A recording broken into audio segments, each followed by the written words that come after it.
Welcome to the Nativity Podcast, where we give listeners a behind-the-scenes look into the life of our active Catholic parish here in Burke, Virginia. How can we help you grow in your own faith? Listen to find out.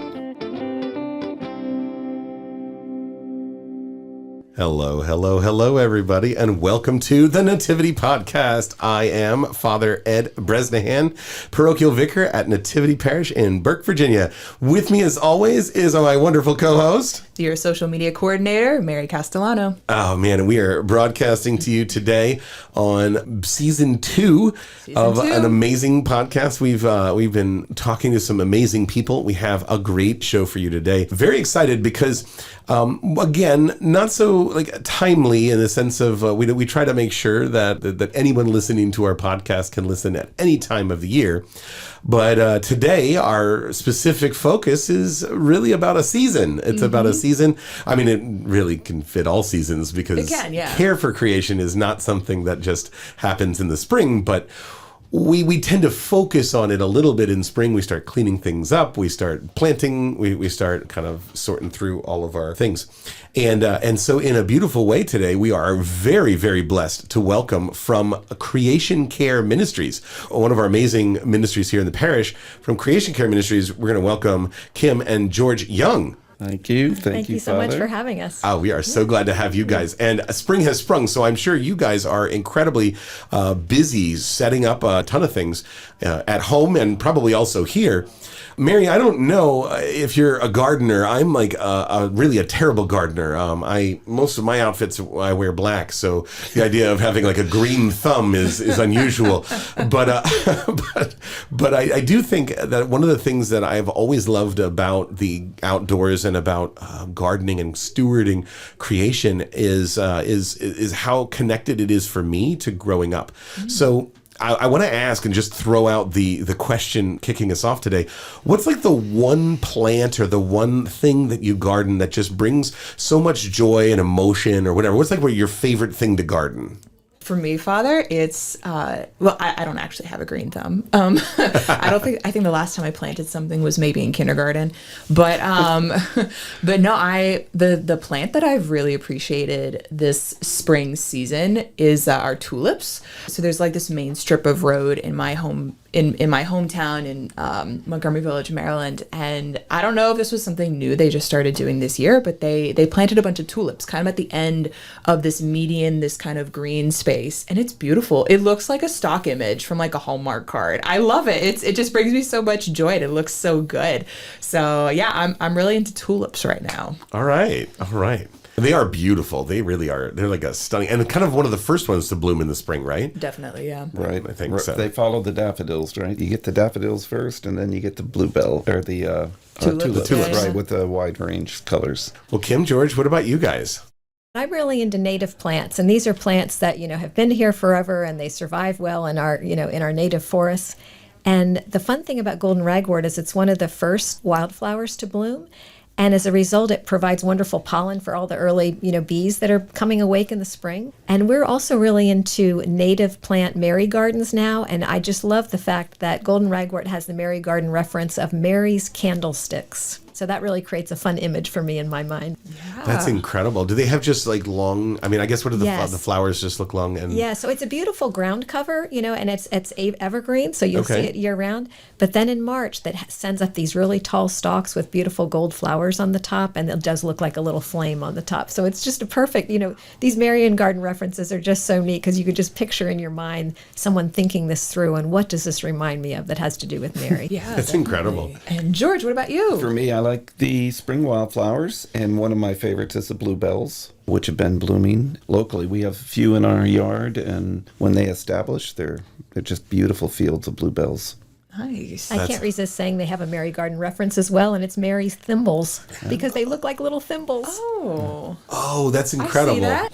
What about you, Father? Did you already answer the question? Well, I talked briefly just about how for me spring was always that there's always that awakening, we always clean the house, but it's also just reminds me of growing up. And in the house that I grew up in, we had juniper bushes, and we had just giant field that we used to put pumpkins and squash and stuff in there. But the best harvest that we just absolutely loved was the one thing that really established itself was the blackberries. We had these giant blackberry bushes. And so every June, right? Every, late May, early June, the kids, my brother, my sister and I, and cousins, anybody who was around, we would just go through this field. And, when you're little, the field feels giant. I mean, today it's probably less than like an eighth of an acre.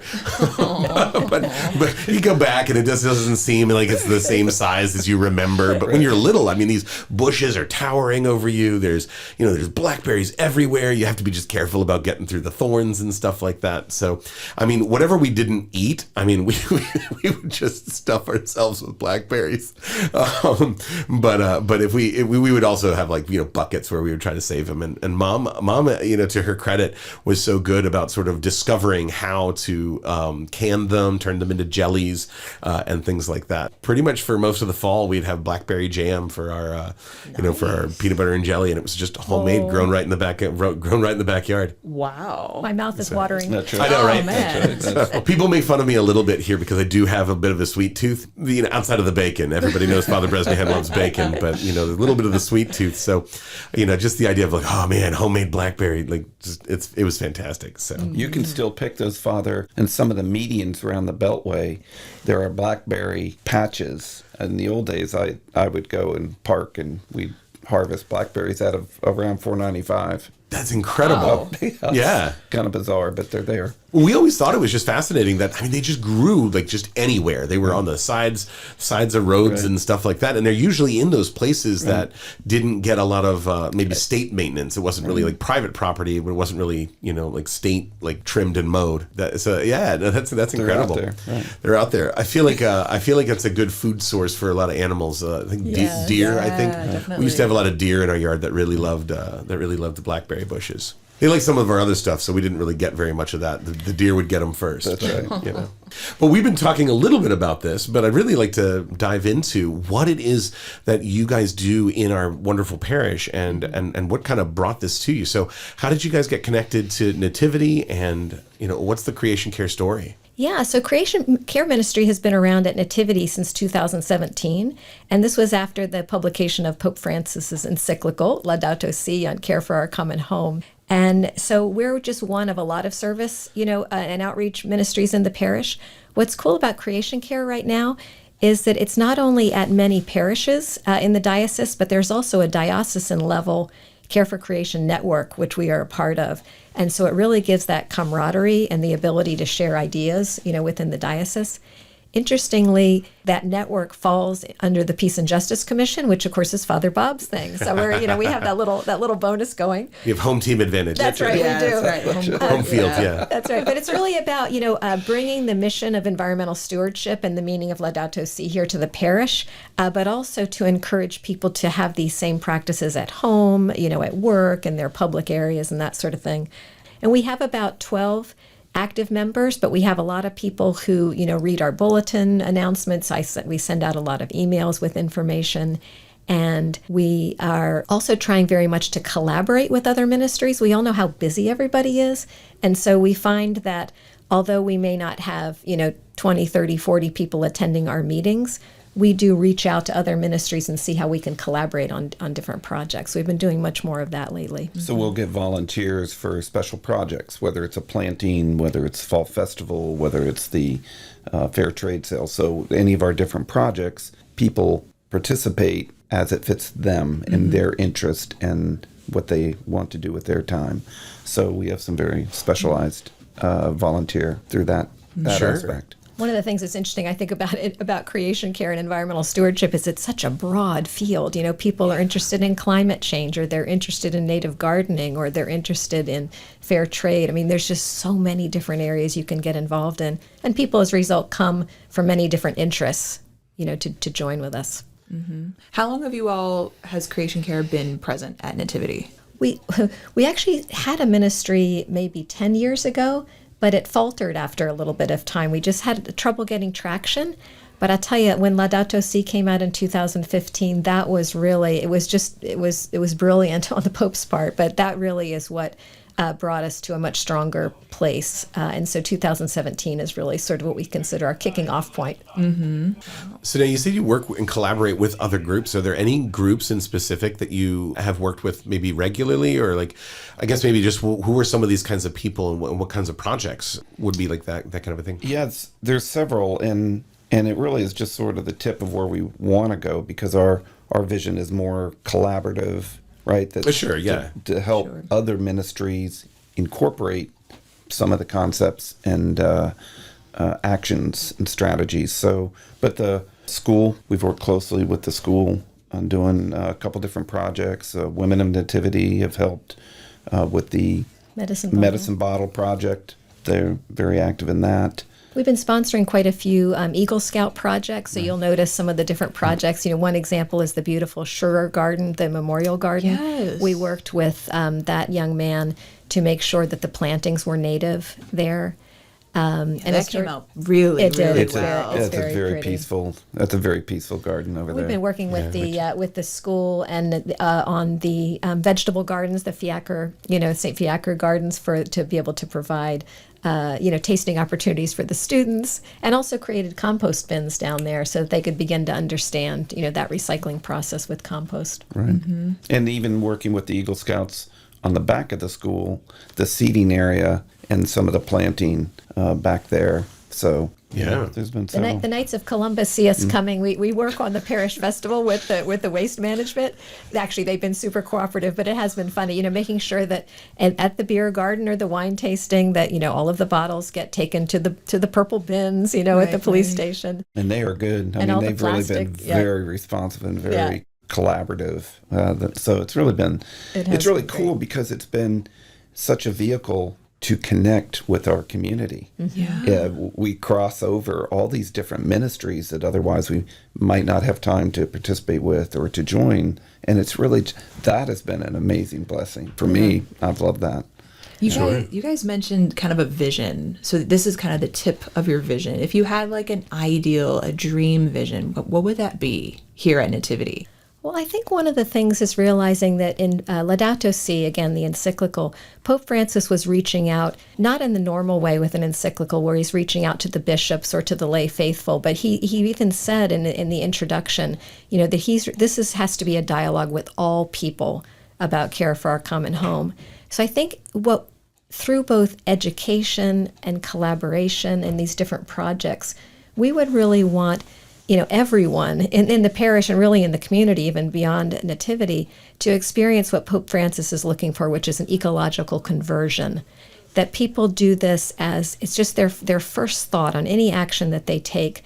They're considering their impact on the environment, and so that's a big ask. But that's sort of what we work towards, is everything is just broadening people's vision, making them look at things a little bit differently in terms of the actions that they take. And again, not just here at the parish, but at home, at school, at work, in all of their activities. I love that. It's an additional mindfulness that you guys Yes. are aiming towards, as Yes. opposed to just having, numbers show up at a club, Sure. I love Exactly. that. So you keep talking about Pope Francis's Laudato Si. Maybe you can kind of unpack that for our listeners and just kind of explain what that is. Yes. So the Laudato Si, again, is an encyclical and addressed to all people. It was really meant on Pope Francis's part to be sort of a wake-up call about environmental degradation around the world, but not just about that. It was also sort of getting us to stop and think a little bit more about our relationships with nature and also our relationship with our fellow man.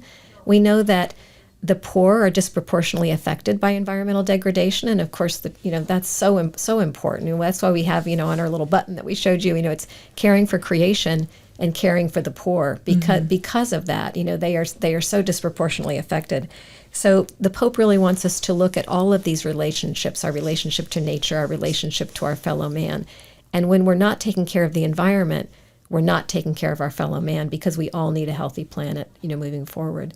And one other thing I know that George and I feel very strongly about is also he asks us to look across generations, because when we don't care for the environment, what are we leaving? What are we leaving to our children and grandchildren? An uninhabitable planet.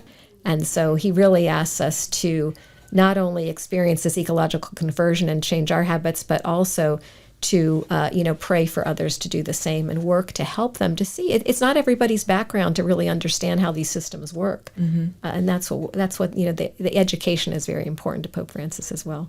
Sure. It's one of the things I always like whenever I'm preparing couples to get married. One of the things that I like to do is take them through Scripture. And one of the ways that I take them through Scripture is making them read the first 3 chapters of Genesis. And when they read the first 3 chapters of Genesis, you start looking at the relationship between God and man.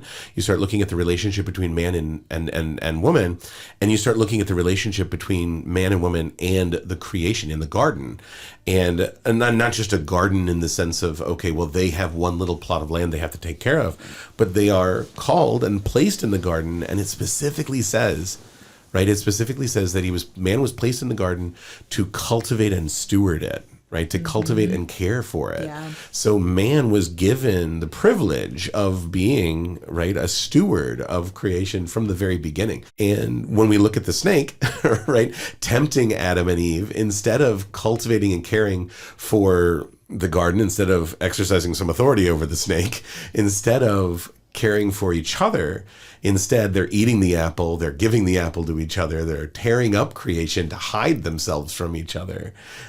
and then they're hiding in creation to hide from God because they're terrified about the consequence of what they just did. I've never thought of it like that. That's a beautiful kind of connection, Father. Pope Francis does a great job too of really going back through, the Bible as well as many other church teachings and bringing these things to the forefront. Oh yeah. Even explaining that, some people interpret this as that we were to have dominion over the earth. And he says that's not really what the intention was. It's like you're describing, that we are stewards, that we are, working with these other, species. And one of his primary concerns really is that what we are doing that is reducing biodiversity around the world, which is so critical. And for 2 reasons. One is these are God's creatures. He intended them to exist, to give glory to him. But also that we tend to think that they aren't important, and yet we're reliant on them. There are food webs. There's all sorts of reasons why we're reliant on a variety of animal life and plant life on our planet. Mm-hmm. So Kim, can you give us a little bit of your own educational background? You keep talking about educating people about caring for creation, and maybe you could just give us a little bit of your own kind of personal or professional background relating to this. Sure. Well, and we always want to emphasize to people that it doesn't matter your background to get involved in creation care, but what got me started was the fact that, first of all, I work as a naturalist with Fairfax County Park Authority, so I do this in my day job as well, which is a help. But I grew up with a dad who was a landscape architect, and so we were always out, with plants. And George laughs because we always had a competition with among the family about memorizing Latin names of plants. Chamaecyparis spicifera folifera aurea was always my longest one that I competed with my brother. But so I grew up with that, majored in biology with botany and that sort of thing. So I've always had a love of the environment and these issues. What's been so fun for me is the tie-in of my Catholic faith to creation care, because George and I talk about the fact that we're Eucharistic ministers, we were religious education teachers and so forth, but it wasn't really for me personally until I got involved with creation care that I felt like I'd come full circle with my faith. This was my place, was with the creation care ministry. That's beautiful. How long have you two been married? 43 years. We were high school sweethearts at actually Marshall High School locally. Sure. Yeah, I've continued the journey. Wow. And George, what has been years. your kind of role in creation care? So Kim, I'm the laborer. The laborer. Kim, are you the director, or what do you call yourself in this ministry? It's a good question. I guess leader. Okay. Leader, yeah, exactly. But it's a very nebulous title. Sure. Okay. I'm support and labor. Support and labor. And encourager. I'll challenge people periodically. But so I'm married into the botany world. I grew up differently. Although I grew up hiking and camping as a family out in the West in Colorado. So loved being outdoors all the time. And so I think that's sort of how it's really spoken to me, and the need for us to take care of our environment. I mean, it's just a natural I went a different line. Kim went biology, botany. I went social work, Sure. therapy, and that's what I've done. But I've tried to incorporate that into my own world, my own professional world, as well as our personal world. Yeah. I think that makes a little bit of sense, though, because also in Laudato Si, one of the things that I found very profound was that not only was Francis connecting the idea of us being stewards of creation, but us also being members of creation and therefore stewards to one another. And in being stewards to one another, that's a social work moment. That's Absolutely. funny how those things kind of come hand in hand, because at the end of the day, the goodness of it isn't just for its own sake. It's like you said, to glorify God. Like we talked about how the plants, the biodiversity glorifies God, and being able to find His fingerprints on all of the parts of creation, including ourselves, and being able to see that in one another and being able to see that dignity in each other. It's just a powerful way to witness to faith. So that's amazing to be able to get connected to that. But also, and I kind of wanted to hone in on this because this is a beautiful thing. It's kind of sort of they chuckled a little bit when we asked them what your official title was. And partly because there is no official, maybe a title, just a coordinator, or leader of a group. But I think that really Queen speaks. Bee. Queen Bee. Oh, I like it. Oh, can you, Native bee. There we go. That's hilarious. But it really speaks to the idea, I think, that that Creation Care is trying to stress, is the idea that this isn't just an organization that you sign up for. We have elections and bylaws, we have bi-weekly meetings, or anything like that. It's more like the kind of a thing that provides an outlet for anybody to get involved. Yes. And I tell you, we would welcome interest also from our young people. Sure. From young families. And I know they're very busy, but again, just trying to help them to develop from a very young age to see that this is just part of life. Just part of life. Also, more men. We do tend to have more women in the organization than we do men, so we welcome more male involvement. But yeah, I think just that whole collaboration, education. We're at the point now where we find periodically, whether it's through the webpage or through our bulletin announcements, that people will contact us about certain things, or they'll ask about, hey, we're going to have this event. Is there anything we should be keeping in mind? Right. That's we've great. worked a little bit with the caterer on improving the sustainability. I mean, even working with Rebecca Judge, who is just wonderful as our youth minister. As soon as she saw George and I coming to the soup thing, she immediately ran over to show me that we had glass bowls, and that sort of thing, and that she explained to me why we had plastic tablecloths, that we were using these up, and then in the future we're going to have, cloth tablecloths. It just creates that excitement and that camaraderie that we are making better choices that are going to make, they seem little, but Pope Francis always says, there's a nobility in caring for creation with the little daily actions. The small actions count. Sure. It is the small things. It is moving away from paper and trash and reusing and having the dishes and having their team at the Lenten soup dinners Sure. take care of that and reuse them. And it's just a small thing, but very powerful. Yeah. It also speaks to the idea. I mean, this is our spirituality, right? There's several saints that have said something along the lines of do ordinary things with great love, right? Or do ordinary things extraordinarily well, right? And the idea of being able to find in our spirituality, not just okay, one day I'll do something really great and wonderful, but rather let me be intentional about this moment, in the present moment. Right. If our whole spirituality is rooted in that individual present moment where we receive Jesus in the Eucharist, or where we take one moment out of our week to gather together and pray and offer that, just something supremely ordinary as gathering together and praying. Well, how much harder is it to gather together and make one conscious effort to recycle or to use something a little bit more sensible? Right. Yeah. Or just incorporate it into our normal daily lives. Yeah. But I love what you said about inviting the younger people into it, because this is for Gen Z, for our young people who are in high school right now and they're emerging into college age, this is a huge desire on their heart. They're very passionate about taking care of our environment, of caring for creation. I mean, this is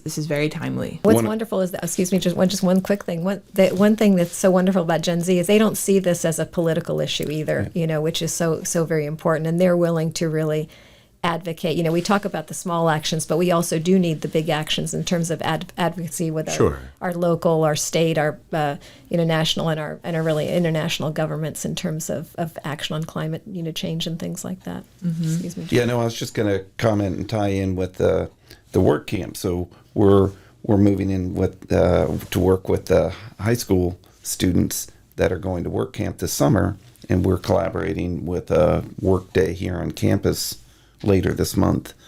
So we're real excited, in terms of an opportunity to tie in Laudato Si to them, teach them that the small actions they're doing and the important actions they're doing, how to broaden that out to the Catholic faith and the importance of sustainability as well. So, yeah, we're pretty excited about that project. One of the things they get to do is to learn how to use this app on their phones called Seek, which is something where if we go outside and we take a picture of a plant, it will tell us what the plant is. And so the teens will then, when they're at work camp and they're cleaning up gardens, they'll know this is an invasive plant. English ivy, for example. Sure. This needs to go. This is a good plant. It can stay, because our feeling is that when you know about something, you're more likely to care about. So that's why this education aspect is so important with the teens. Like George said, we're really excited about this work day. Plus, what we know about children and the young adults is that when they find their voice and their passion, it drives the parents. So they will teach us, and they will take charge, and they will point out, no, this action is unacceptable.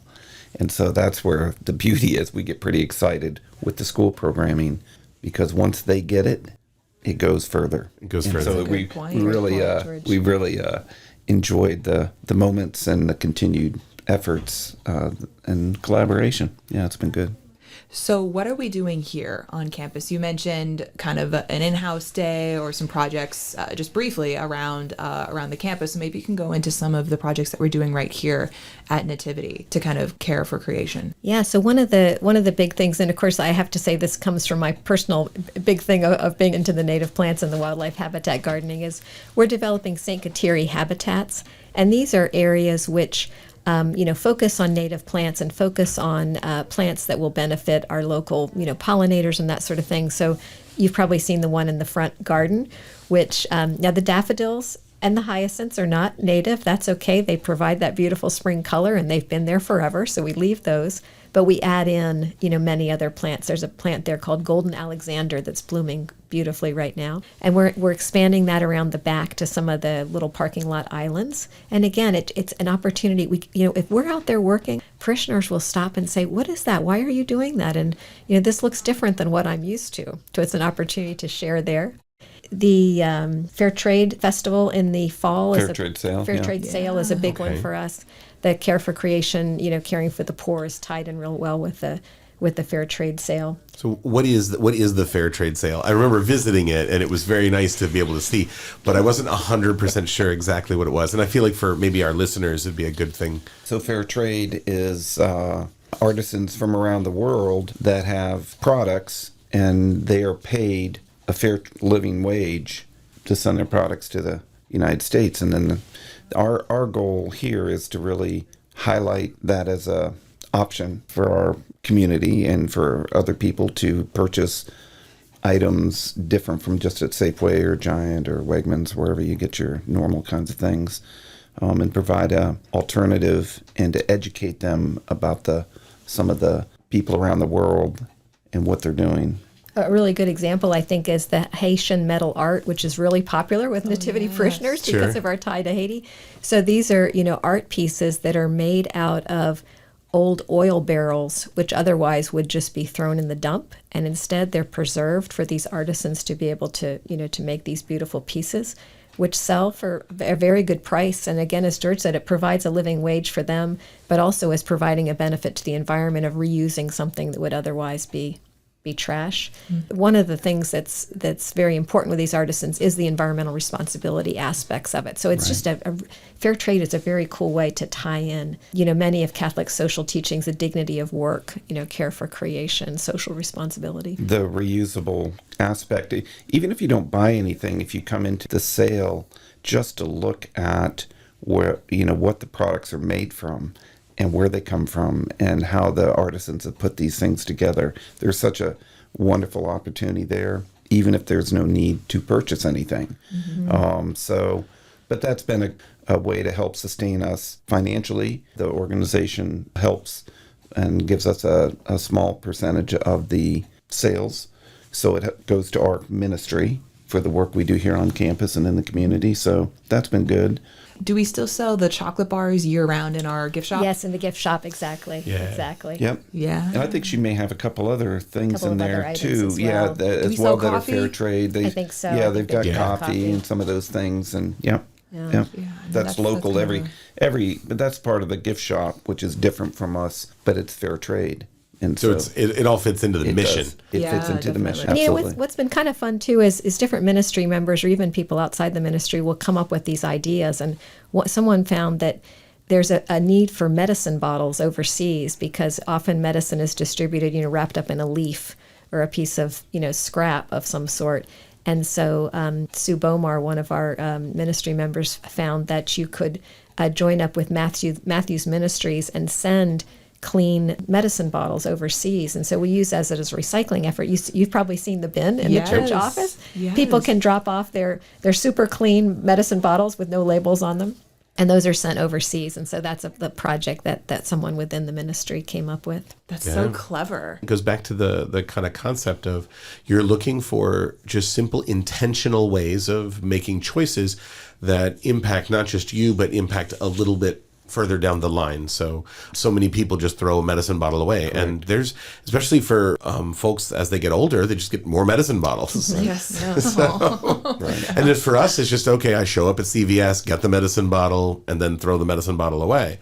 And being able to make a conscious decision to sort of stop that sort of cycle of waste gives at least one more, it passes it down the line in one more way that's useful, that's helpful. And people use those things in creative ways. So watching the ingenuity of people as well is really inspiring. The parish yard sale is another really good example because first of all, it's wonderful from a creation care perspective because people are reusing products that otherwise, would go to waste.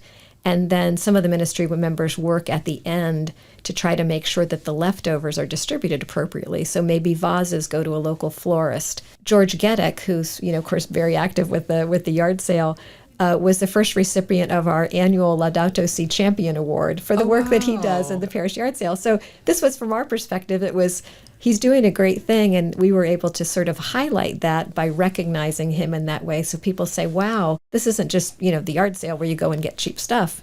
This is really making a difference, and the leftovers are distributed in a way that's safe for the environment. That's beautiful. Fantastic. What are some do's and don'ts? Maybe you can talk, like you're saying, practically. What are some do's and don'ts for kind of caring for creation that you can just kind of inform our listeners as the professionals?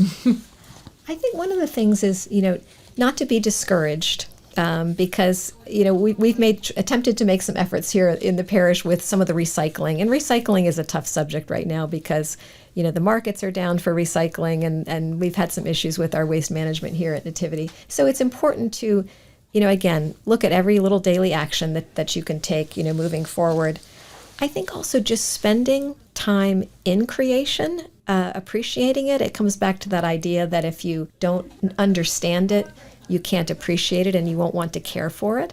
So I think just trying to spend some time outside, really enjoying yourself in nature is an important do. Mary, you mentioned earlier the concept of grounding, and that ties in so critically to multiple levels of what we've been talking about this morning, I think, and that's what Kim is referencing here in terms of just being with nature and connecting yourself to God and allowing it to sort of run through you. That's important for our environment. It's important for the individual within the environment. I think also not assuming that what you always thought was true is true. A really kind of silly but also interesting example is here, in Burke, for example, people think that having a beautiful green lawn is being a steward of their home and their environment. But really, lawns are not a good thing from the perspective of the environment because they use a lot of resources. They use water and herbicides and pesticides and so forth. And they're basically barren zones in terms of any sort of support for, our native insects and our food webs and that sort of thing. What we really want to do is reduce lawn and put in, native plants, again, that will support the environment. So again, we grow up with certain ideas of how things should be, and I just would encourage people also to be open-minded, to read, to learn, and explore these things, and make sure that you're keeping an open mind. Sure. I think probably reading Laudato Si would be good for people too, right? Excellent. And maybe even within the family. Yeah, involve Sure. the family. Include your young people in the family with that Laudato Si. It's not so complicated that they can't get it, and it's not so long that it can't be done. And we have a couple times, whether it's spring or the fall creation season, there's opportunities, for us to kind of retouch that and revisit that. So there's good videos too, and the nice summaries too, for younger people or for, the school age kids, the teens, that can help to put it into words if they're struggling with understanding it. There's a lot of different versions of interpretation that you can read. And one of the last do's would be check the bulletin. Kim works hard, and there's a couple of people that work hard to keep bulletin announcements in pretty regularly. Little Creation Care Corner. And ties things into seasons, and there's informational stuff. So that's an easy do. Were you guys involved? I can't remember if you already answered this question. We spoke like a month ago. Were you all involved at all in our solar panels, in our installation? What's kind of fun with that is that we did push pretty hard with Father Bob and with the financial committee, sent them a lot of resources and so forth, but didn't feel as though we were really getting much traction. What we didn't know is that Father Bob's wheels were turning, and he was on this. It's just that I think he didn't want to make any promises or anything. Sure. And then all of a sudden, I can just remember him catching George and I in the hall. I can't remember if it was after Mass. No, it was at the Peace and Social Justice. Oh, Peace and Social Justice We were dinner. coming out of the dinner. And he said, guess what? We're getting solar panels. And I think our jaws just literally dropped open, because we had sort of said, okay, well, it's not a today project, that maybe at some point we'll get this going.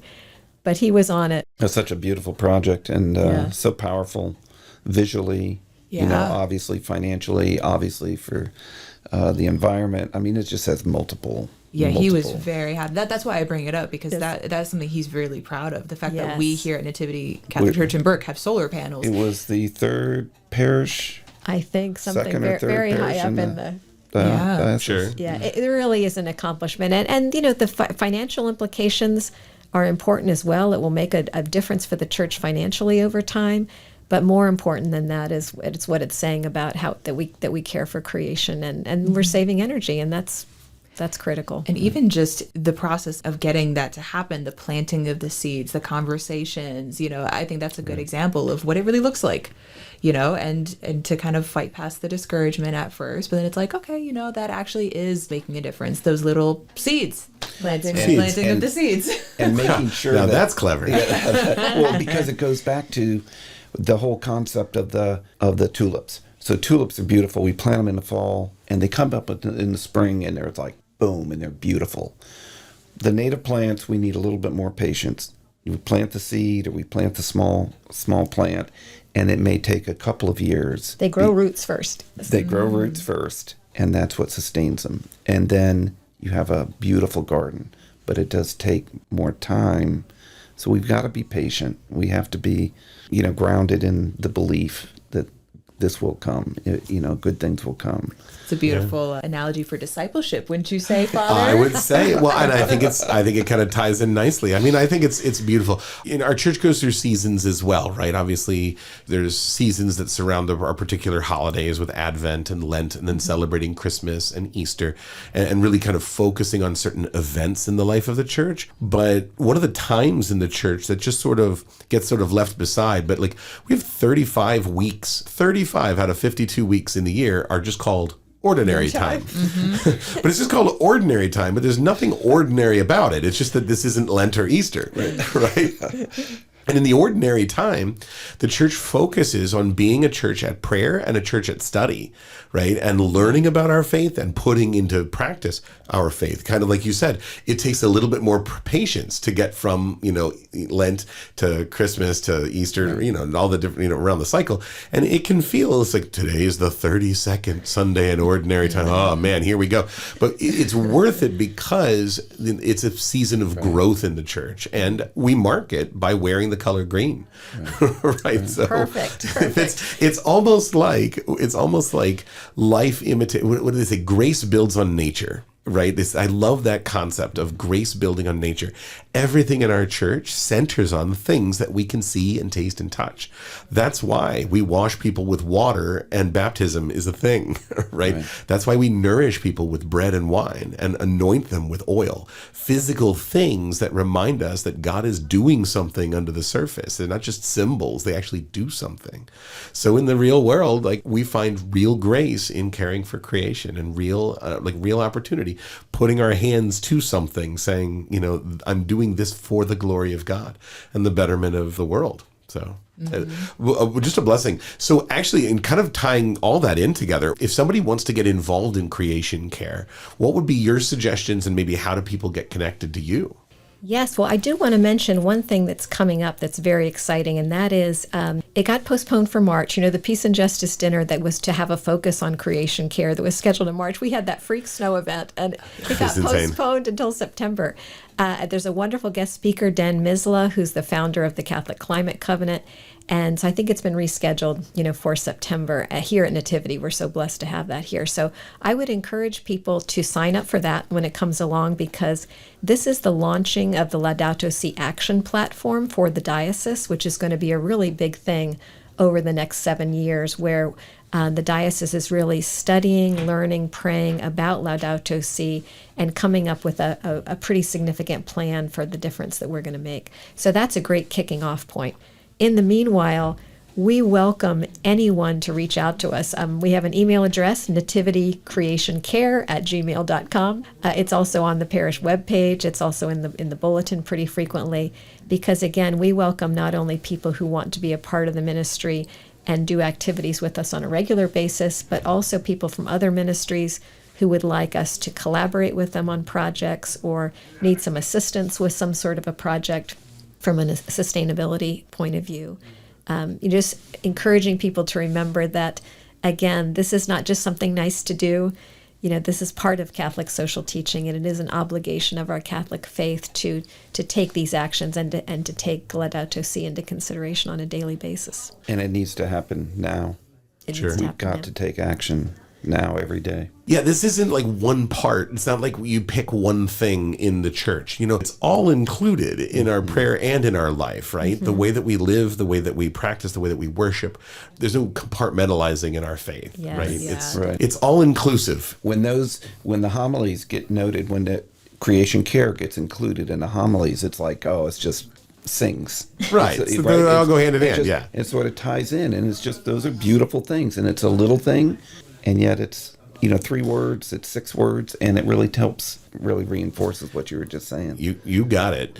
You got it. And I think it's also important, I think we had talked about this a little bit off the air, but it's important to know that getting involved in creation care is not just signing up for our club. Yes.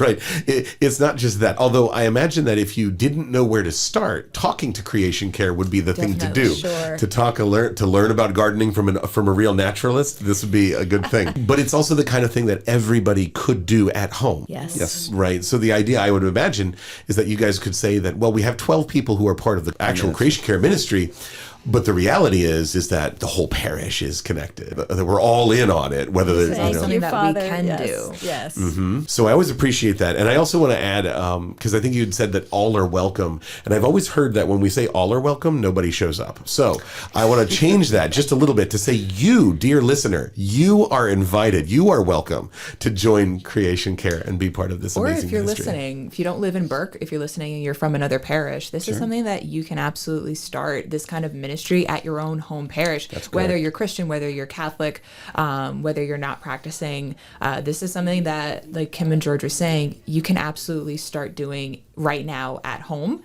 in kind of your domestic church, and then you can pitch the idea to some people, some fellow parishioners, your pastor. So yeah, I mean, you have the backing from the Pope. So part of the organization from the diocese is to reach out to other parishes and for us to mentor or partner with, and it really just starts with a phone call.